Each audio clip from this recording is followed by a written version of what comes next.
tipologinya menjadi eselon 3.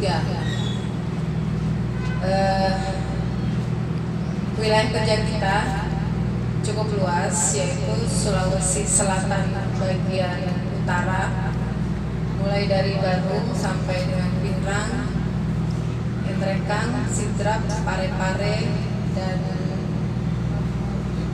Sopeng. Lalu 7 kabupaten di Mamuju. Jadi semuanya ada 12. Kita langsung aja untuk kita dari di target mempunyai kita mempunyai target